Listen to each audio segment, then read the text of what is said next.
Hi guys, welcome back to class room of the elite episode 2. ఇక starting సీన్లో students అందరూ కూడా swimming పూల్లో ఆడుకుంటూ ఉంటారు. ఇక మన హీరో అయిన కోజీ ఒంటరిగా ఒక కార్నర్లో కూర్చొని స్టూడెంట్స్ అందరూ ఆల్రెడీ వాళ్ళకి నచ్చిన వాళ్ళతో కొన్ని గ్రూప్స్గా డివైడ్ అయ్యి చాలా బాగా ఎంజాయ్ చేస్తున్నారు. ఇక నేనేమో ఇంతవరకు ఒక్కరిని కూడా ఫ్రెండ్గా చేసుకోలేదు, అలా సాడ్గా అయితే కూర్చొని ఉంటాడు. అప్పుడు అక్కడికి హరికిట వచ్చి మనోడితో అసలు ఆ ఇన్సిడెంట్ జరిగిన తర్వాత కూడా వీళ్ళంతా ఎలా ఇంత బాగా ఎంజాయ్ చేస్తున్నారు అని అంటుంది. దానికి అయిన కోజీ మేబీ వాళ్ళు ఆ ఇన్సిడెంట్ ని మర్చిపోవడానికే ఇలా చేస్తున్నారని అంటాడు. దానికి హరికిట ఎస్ సిస్టమ్ దృష్టిలో అందరూ ఫెయిల్యూర్సే అని అంటుంది. దానికి ఆయన కోజీ అందరూ అంటే అందులో నువ్వు కూడా వస్తావు కదా అని అంటాడు. దానికి హరికిట అవును నేను కూడా అని అంటుంది. ఆ తర్వాత మనకి ఒక ఫ్లాష్ బ్యాక్ నైతే చూపిస్తారు. అందులో వీళ్ళ టీచర్ జపసిరా వీళ్ళకి ఎస్ సిస్టమ్ గురించి అయితే ఎక్స్ప్లెయిన్ చేస్తుంటుంది. ఎస్ సిస్టమ్ లో మీ యొక్క రియల్ టైం బిహేవియర్ ని మానిటర్ చేసి మీకు కొన్ని పాయింట్స్ అనేవి రావడం జరుగుతుంది. బట్ ఫస్ట్ మంత్ లో క్లాస్ డి సంపాదించిన పాయింట్స్ 0. సో మీ అందరికీ ఇప్పుడు బాగా అర్థమైంది అనుకుంటా మీ అందరూ క్లాస్ డి లో ఎందుకున్నారో. కానీ ఒక విషయంలో నేను మిమ్మల్ని చూసి చాలా ఇంప్రెస్ అయ్యాను. ఎందుకంటే ఇంతవరకు ఏ బ్యాచ్ కూడా ఒకే మంత్ లో తమ పాయింట్స్ మొత్తాన్ని ఇలా కోల్పోలేదు. మీరు ఒక న్యూ రికార్డ్ ని క్రియేట్ చేశారు అని అంటుంది. దీంతో యోస్కే పైకి లేచి దయచేసి మాకు అసలు ఈ పాయింట్స్ ఎలా గెయిన్ అవుతాయి అండ్ ఎలా లాస్ అవుతాయో చెప్తారా అని అయితే అడుగుతాడు. దానికి ఆ టీచర్ సారీ నేను మీకు ఆ ఇన్ఫర్మేషన్ ని చెప్పలేను. సో ఈ బోర్డ్ పైన మీరు ఇప్పుడు ఏ ఏ క్లాస్ కి ఎన్ని పాయింట్స్ ఉన్నాయో చూడొచ్చు. మీ క్లాస్ గనుక ఒక పాయింట్ సంపాదిస్తే మీ క్లాస్ లో ఉన్న ప్రతి ఒక్కరికి పర్సనల్ గా 100 పాయింట్స్ అనేవి క్రెడిట్ అవుతాయి. సో అలా ఒక class point equals to 100 personal points అన్నమాట. మీరు ఫస్ట్ టైం ఈ స్కూల్లో అడుగు పెట్టినప్పుడు ప్రతి క్లాస్ కి కూడా 1,00,000 పాయింట్స్ అనేవి ఇవ్వడం జరిగింది. కానీ మీరు ఇప్పుడు ఆ పాయింట్స్ అన్నిటినీ కూడా కోల్పోయారు అని అంటుంది. దీంతో కుషిడా మేము మళ్ళీ తిరిగి మా పాయింట్స్ ని సంపాదించడానికి ఏమైనా ఛాన్స్ ఉందా అని అడుగుతుంది. దానికి జబజిరా ఖచ్చితంగా ఉంది. ఒకవేళ మీరు గనుక క్లాస్ సి కన్నా ఎక్కువ పాయింట్స్ ని సంపాదించినట్లయితే మీరు క్లాస్ డి నుంచి క్లాస్ సి కి ప్రమోట్ అవుతారు. ఇక క్లాస్ సి వాళ్ళేమో క్లాస్ డి కి డిమోట్ అవుతారు. మీరు తిరిగి పాయింట్స్ ని గనుక సంపాదించుకోవాలనుకుంటే మీకు వచ్చే ఈ నెక్స్ట్ మిడ్ టర్మ్ ఎగ్జామ్స్ చాలా మంచి ఛాన్స్. మీరు ఆ ఎగ్జామ్స్ లో స్కోర్ చేసిన మార్క్స్ ని బట్టి మీకు 0 నుంచి 100 క్లాస్ పాయింట్స్ లో ఏమైనా దక్కచ్చు. కానీ నాకు మీ అందరూ ఈ ఎగ్జామ్ లో మంచి స్కోర్స్ ని సంపాదిస్తారన్న నమ్మకం లేదు.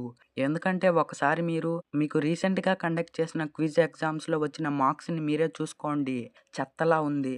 అండ్ మీ అందరికీ ఇంకొక ఇంపార్టెంట్ విషయం, ఈ ఎగ్జామ్ లో ఎవరైనా సరే కనీసం మినిమం మార్క్స్ ని కూడా స్కోర్ చేయలేకపోతే వాళ్ళని ఈ స్కూల్లో నుంచి తీసేయడం జరుగుతుంది అని చెప్తుంది. ఇంతటితో ఫ్లాష్ బ్యాక్ అయితే ఎండ్ అవుతుంది.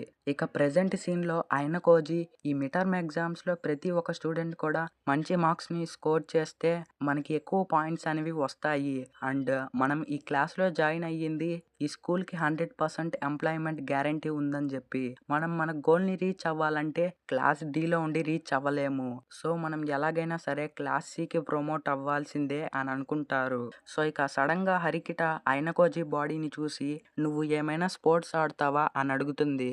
దానికి ఆయన కోజీ లేదని అంటాడు. నేను ఎందుకు అలా అడిగానంటే నీ ఫోర్ ఆర్మ్స్ అనేవి చాలా స్ట్రాంగ్ గా ఉన్నాయి, సో అందుకే అలా అడిగాను అని అంటుంది. ఇక సడన్ గా కుషిడా వీళ్ళిద్దరి దగ్గరికి వచ్చి హరికిటాని కూడా తనతో పాటు స్విమ్మింగ్ అయితే ఇన్వైట్ చేస్తుంది. దీంతో హరికిట నాకు ఇంట్రెస్ట్ లేదని చెప్పి అక్కడి నుంచి వెళ్ళిపోతుంది. ఇక నెక్స్ట్ యోస్కే పైకి లేచి ఆ స్టూడెంట్స్ అందరితో నేను చెప్పేది కాస్త బాగా వినండి, మనం ఈ రోజు ఒక్క పాయింట్ ని కూడా సంపాదించలేదు. పాయింట్స్ గనుక లేకపోతే మనకు కావాల్సింది మనం కొనుక్కోలేము. అండ్ 0 పాయింట్స్ తో మనం మన గ్రాడ్యుయేషన్ కూడా కంప్లీట్ చేయలేము.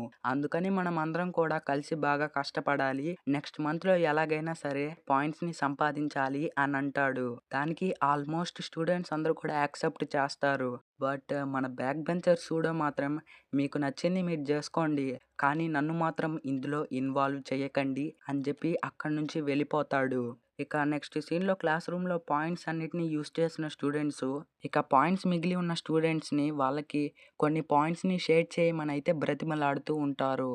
ఇక నెక్స్ట్ హరికిట మన అయిన కోజీని లంచ్కి అయితే ఇన్వైట్ చేస్తుంది. దీంతో వాళ్ళిద్దరూ కేఫిటేరియాకి అయితే వెళ్తారు. సో ఇక హరికిట మన అయిన కోజీ కోసం చాలా ఎక్స్పెన్సివ్ ఫుడ్ అయితే ఆర్డర్ చేస్తుంది. దీంతో అయిన కోజీ నువ్వు నిజంగానే నీ పాయింట్స్‌ని యూజ్ చేసి నా కోసం ఇంత ఎక్స్‌పెన్సివ్ ఫుడ్‌ని తినిపిస్తున్నావు. Are you షూరా? అని అడుగుతాడు. దానికి హరికిట యెస్ ఐ యామ్ షూర్. ఇంకా లేట్ చేస్తే ఫుడ్ చల్లారిపోతుంది. త్వరగా తిను అని అంటుంది. దీంతో మన ఐనకోజీ ఫుడ్‌ని జస్ట్ 1 బైట్ నోట్లో పెట్టుకోగానే హరికిట తనతో జాగ్రత్తగా విను ఐనకోజీ. నాకు ఇందాక హిరాటా చెప్పినట్టుగా స్టూడెంట్స్ అందరూ కలిసి ఎగ్జామ్‌కి ప్రిపేర్ అవ్వడం కోసం గ్రూప్ స్టడీస్‌ని స్టార్ట్ చేశాను. అండ్ అందులో స్టూడెంట్స్ అందరూ కూడా జాయిన్ అయ్యారు. బట్ స్టూడెంట్స్‌లో చాలా పూర్ అయినటువంటి ముగ్గురు స్టూడెంట్స్ మాత్రం నా గ్రూప్‌లో జాయిన్ అవ్వలేదు. వాళ్ళ పేర్లు సూడో, యామకూచి అండ్ ఈకే. మనం గనుక క్లాస్ డి నుంచి క్లాస్ సికి ప్రమోట్ అవ్వాలంటే ప్రతి ఒక్క స్టూడెంట్ కూడా బాగా చదవాల్సిందే. అట్లీస్ట్ వాళ్ళు కనీసం పాస్ అయితే అదే చాలు. సో అందుకే నేను ఈ ముగ్గురి కోసం స్పెషల్‌గా ఒక స్టడీ గ్రూప్‌నైతే స్టార్ట్ చేద్దామని అనుకుంటున్నా. అండ్ ఆ ముగ్గురిని దీనికి ఒప్పించే బాధ్యత నీదే అని అంటుంది. దానికి మన ఐనకోజీ లేదు, నేను దీనికి ఒప్పుకోను. వాళ్ళని ఒప్పించడం నా వల్ల కాదు అని అంటాడు. దానికి హరికిట నువ్వు ఇప్పుడు నేను స్పాన్సర్ చేసిన ఈ ఎక్స్‌పెన్సివ్ ఫుడ్‌ని తిన్నావు. అండ్ స్కూల్ స్టార్టింగ్‌లో నువ్వు కుషిడాతో కలిసి నన్ను మోసం చేశావు. సో నీకు ఇప్పుడు నేను చెప్పింది చేయడం తప్ప మరో ఆప్షన్ లేదు అని చెప్పి మనోడికి తన మొబైల్ నంబర్ అండ్ తన ఈమెయిల్ ఐడి ఇచ్చి నీకు ఏమైనా హెల్ప్ కావాలంటే నన్ను కాంటాక్ట్ అవ్వు అని చెప్పి అక్కడి నుంచి వెళ్ళిపోతుంది. ఇక మన ఐనకోజీ నా స్కూల్ లైఫ్‌లో ఒక్క అమ్మాయి కూడా తన కాంటాక్ట్ నంబర్‌ని ఇవ్వడం ఇదే ఫస్ట్ టైం అని అనుకుంటాడు. దీంతో ఐనకోజీ ఆ ముగ్గురి దగ్గరికి వెళ్ళి గ్రూప్ స్టడీలో జాయిన్ అవ్వమని అడుగుతాడు. బట్ ఆ ముగ్గురు మాత్రం దీనికి ఒప్పుకోరు. ఇక సూడు అయితే మనోడిని కాస్త రఫ్ గానే హ్యాండిల్ చేస్తాడు. దీంతో మనోడు తన రూమ్‌కైతే వెళ్ళి బెడ్ మీద పడుకొని ఇలా జరుగుతుందని నాకు ముందే తెలుసు. ఇప్పుడు ఏం చెయ్యాలి అని ఆలోచిస్తూ ఉండగా సడన్‌గా మనోడికైతే కుషిడా అయితే గుర్తొస్తుంది.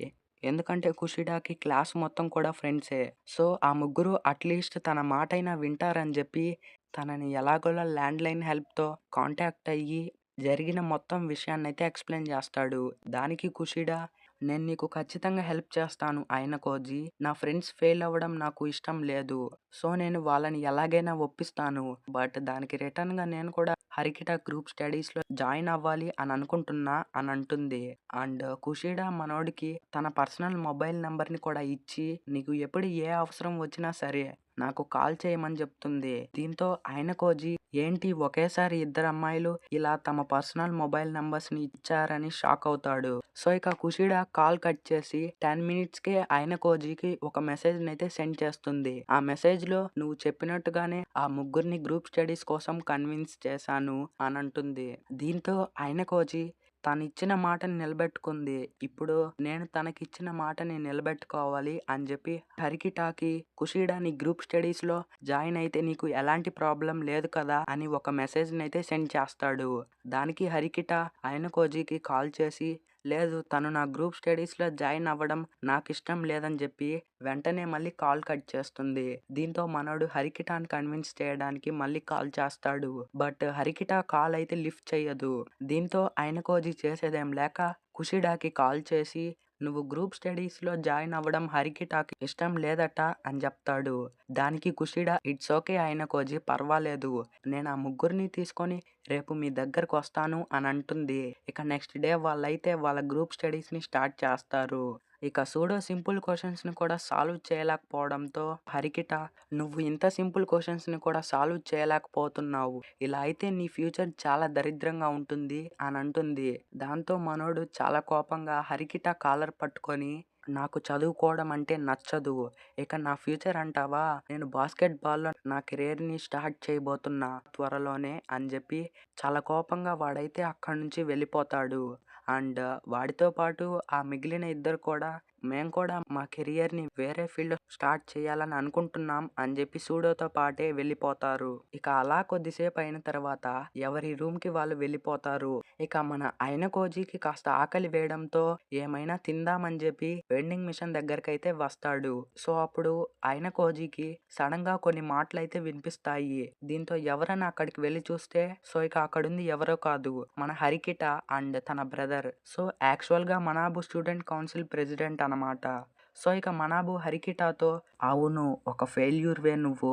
ఈ స్కూల్‌ని సెలెక్ట్ చేసుకొని చాలా పెద్ద తప్పు చేశావు. నువ్వు ఒక పిచ్చి దానివి అని అంటాడు. దానికి ఇక ఫస్ట్ టైమ్ హరికిటా ఫేస్‌లో మనకైతే భయం కనిపిస్తుంది. ఇక తాను భయపడుతూ లేదు నేను ఎలాగైనా సరే నీ లెవెల్‌కి రీచ్ అవుతాను. నేను త్వరలోనే క్లాస్ ఏకి కూడా ప్రమోట్ అవుతాను అని అంటుంది. దీనికి మనాబు హరికిటాని మ్యాన్ హ్యాండ్లింగ్ చేస్తూ నిన్ను క్లాస్ డీకి అసైన్ చేశారు. దానివల్ల స్టూడెంట్స్ కౌన్సిల్ ప్రెసిడెంట్ అయిన నా పరువు పోతుంది. సో నువ్వు అందుకని వెంటనే ఈ స్కూల్ వదిలి వెళ్ళిపో అని చెప్పి హరికిటా పైన అటాక్ చేయడానికి తన హ్యాండ్ అయితే పైకి రైస్ చేస్తాడు. అంతే అయినకోజీ ఒక ఫ్లాష్ లా అక్కడికొచ్చి వాడి హ్యాండ్ ని పట్టుకొని మర్యాదగా తనని వెళ్ళనివ్వు అని అంటాడు. దానికి హరికిట చాలా సాడ్ గా అయినకోజీ వాణ్ణి వదిలేయ్ అని అంటుంది. సో ఇక ఫస్ట్ టైం హరికిట అలా సాడ్ గా మాట్లాడడం చూసిన అయినకోజీ వాడినైతే వదిలేస్తాడు. దీంతో మనాబు తిరిగి అయినకోజీ మీద అటాక్ చేస్తూ ఉంటాడు. బట్ మన అయినకోజీ మాత్రం ఆ అటాక్స్ అన్నిటిని చాలా సింపుల్ గా డాట్ చేస్తూ ఉంటాడు. దీంతో మనాబు షాక్ అయ్యి నువ్వు చాలా స్పీడ్ గా మూవ్ అవుతున్నావు. ఏదైనా ప్రాక్టీస్ చేస్తున్నావా అని అడుగుతాడు. దానికి అయినకోజీ అవును నేను పియానో ఇంకా కెలియోగ్రఫీ ప్రాక్టీస్ చేస్తాను అని అంటాడు. దానికి మనాబు ఓ అయితే నువ్వే అన్నమాట. నేను కూడా విన్నాను. ఈ స్కూల్ ఎంట్రన్స్ ఎగ్జామ్‌లో ఒక స్టూడెంట్ ప్రతి సబ్జెక్ట్‌లో కూడా 15 మార్క్స్‌ని స్కోర్ చేశాడని. అండ్ ఆ రోజు నువ్వు క్విజ్‌లో కూడా 15 మార్క్స్‌ని స్కోర్ చేశావు కదా! 50 మార్క్స్ అంటే 100లో హాఫ్. ఎవరెంత ట్రై చేసినా ఆ ఎగ్జామ్‌లో ఒక మార్క్ అనేది అటు ఇటు అవుతుంది. బట్ ఎగ్జాక్ట్‌గా నువ్వు ప్రతి ఎగ్జామ్‌లో 100కి 50 మార్క్స్‌ని ఎలా గెయిన్ చేయగలిగావు అని అడుగుతాడు. దానికి అయినకోజీ అలా ఏం లేదు. ఇది జస్ట్ ఒక కోయిన్సిడెన్సే అని అంటాడు. సో ఇక మనాబు హరికిటాతో నీకు ఒక ఫ్రెండ్ ఉన్నాడంటే నేను నిజంగా చాలా సర్ప్రైజ్ అవుతున్నాను అని అంటాడు. దానికి హరికిట వాడు నా ఫ్రెండ్ కాదు జస్ట్ నా క్లాస్మేటే అని అంటుంది. సో ఇక దీంతో మనాబు అయితే అక్కడి నుంచి వెళ్ళిపోతాడు. ఇక ఆ తర్వాత అయినకోజీ అండ్ హరికిట ఆ వెండింగ్ మిషన్ దగ్గర కూర్చొని కూల్ డ్రింక్ అయితే తాగుతూ ఉంటారు. ఇక హరికిట అయినకోజీని నువ్వు ఎలా అంత స్పీడ్ గా మూవ్ అవ్వగలిగావు అని అడుగుతుంది. దానికి అయినకోజీ నేను పియానో అండ్ కెలియోగ్రఫీని ప్రాక్టీస్ చేస్తాను అని అంటాడు. ఇక హరికిట మళ్ళీ నువ్వు ఎంట్రన్స్ ఎగ్జామ్‌లో కావాలని అన్ని సబ్జెక్ట్స్‌లో 15 మార్క్స్‌ని తెచ్చుకున్నావు కదా అని అంటుంది. దానికి అయినకోజీ లేదు అది నిజంగా ఒక కోయిన్సిడెన్సే అని అంటాడు. అండ్ ఇంతకీ వాళ్ళ ముగ్గురు సంగతి ఏంటి అని అడుగుతాడు. దానికి హరికిట ఆ ముగ్గురిని చదివించాలనుకోవడం వలన నా టైం వేస్ట్ అవ్వడం తప్ప ఏమీ లేదని అంటుంది. దానికి అయినకోజీ అలాగైతే వాళ్ళని స్కూల్ నుంచి తీసేస్తారు కదా అని అడుగుతాడు. దానికి హరికిట దానికి నాకు ఎలాంటి ప్రాబ్లం లేదు. ఈవెన్ అలాంటి వాళ్ళు క్లాస్ నుంచి వెళ్ళిపోతే మన క్లాస్ ఇంకా త్వరగానే ప్రమోట్ అవుతుంది అని అంటుంది. ఇక అలా కొన్ని రోజుల తర్వాత వీళ్ళకి ఎగ్జామ్స్ అయితే జరుగుతాయి. ఇక ఎగ్జామ్స్ అయిన తర్వాత రిజల్ట్స్ కూడా వస్తాయి. సో ఇక రిజల్ట్స్ అయితే వీళ్ళ టీచర్ జపసిరా వీళ్ళకైతే చూపిస్తుంది. అండ్ ఆ రిజల్ట్స్ చూసి అందరూ కూడా షాక్ అవుతారు. ఎందుకంటే ప్రతి ఒక్క స్టూడెంట్ ప్రతి ఒక్క సబ్జెక్ట్‌లో హై మార్క్స్‌నైతే స్కోర్ చేస్తారు. సో అసలు ఇది ఎలా సాధ్యమైంది అనేది మనకి నెక్స్ట్ ఎపిసోడ్‌లో అయితే చూపిస్తారు. నెక్స్ట్ ఎపిసోడ్‌లో ఏం జరుగుతుందో తెలుసుకోవాలంటే మన ఛానల్‌ని సబ్స్క్రైబ్ చేసి రెడీగా ఉండండి. అండ్ ఐ హోప్ మీ అందరికీ ఈ వీడియో నచ్చిందనే అనుకుంటా. అండ్ వీడియోని ఇంకా లైక్ చేయకపోతే ఫాస్ట్‌గా లైక్ చేసి షేర్ చేయడం మర్చిపోకండి. And thanks for watching. By by.